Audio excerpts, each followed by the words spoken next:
I say goodbye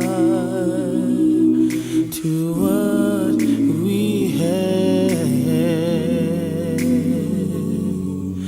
The good time that made us laugh outweigh the...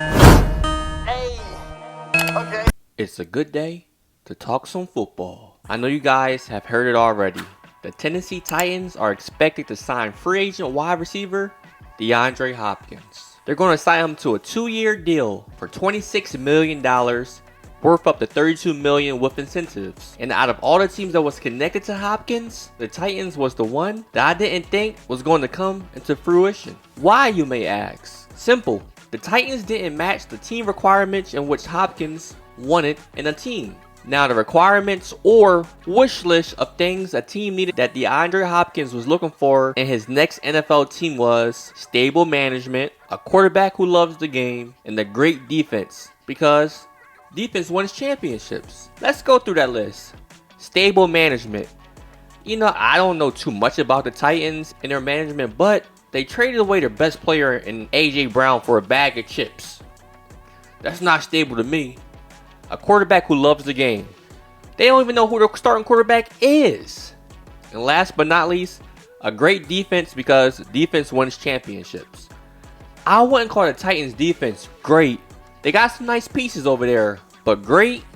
And after DeAndre Hopkins stated that several weeks ago, he lands with the Titans and returns to the AFC South. And I'll be honest with you, I bangs with DeAndre Hopkins. Dude is nice, but his career in this league might be over. I mean, let's be honest. Tennessee is a place where receivers go to hang up them cleats. But even with all that being said, let's look at the positives in this situation. Hopkins, who is 31, brings 10 years of NFL experience to Nashville. He instantly becomes the vet in the inexperienced wide receiver room for the Tennessee Titans. Now, Hopkins will be the outside receiver opposite of second-year wide receiver Treylon Burks. And I think the addition of Hopkins should jumpstart and benefit a young Burks' career. Now, the Titans hosted Hopkins on a visit last month, and that was before he met with the New England Patriots the following week. And I have to say, one of the main reasons why I think that Hopkins signed with the Titans, aside from the money, is that Hopkins has previous experience with various coaches on the Titans staff.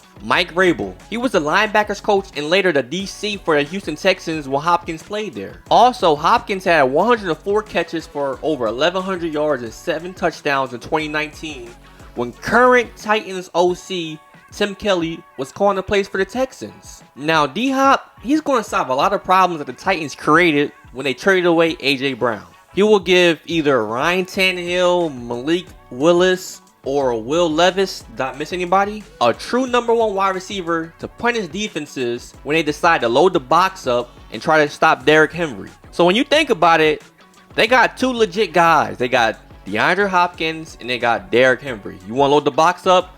We throwing the ball, we airing it out. You want to drop back in coverage? Derrick Henry's about to go for 400. There's only one problem. They ain't got no quarterback. And like I said earlier, D-Hop, he should make the jobs of Treylon Burks and a young wide receiver core way easier. Because now those young receivers, they can have better matchups. D-Hop, he's going to draw the best corner on every opposing team every weekend. And those young guys can get the number 2 corner, the number 3 corner, the number 4 corner, and they could potentially eat. And these young receivers, they definitely needed this. I mean, just looking at it, the Titans wide receiver group had a total of 2 100-yard receiving games last season. 2! I mean, Hopkins matched that total despite missing the first 6 games of the season, serving a suspension. We ain't gonna talk about that. Hopkins actually finished the season with 64 catches for over 700 yards and 3 touchdowns in only 9 games, which are good numbers and numbers that I wish the Cowboys was able to sign.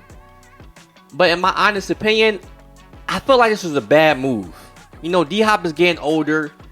He needs to win that ring to solidify his career. And I don't think the Titans was the best move. They don't have a quarterback. Like, they're saying Will Levis should be the starter, but he's getting outplayed by Malik Willis, who didn't have a good season whatsoever last year. And they gave up on Malik Willis. Ryan Tannehill, well, you draft him in your fantasy team. You see how that goes. I think that D-Hop should with the Kansas City or Buffalo. and play with a top quarterback and have a way better chance to win the ring. And then if he played well enough with a Mahomes or Josh Allen, he would have got his ring and got paid the next offseason. But that's just me. Comment below your thoughts. Do you think this was a smart move by D-Hop, or you think he made a bad move and he was chasing the money? And while you're at it, go ahead and leave a like. And like I always say, if you're a diehard Cowboy fan, a diehard NFL fan, subscribe to the channel right now. But until next time,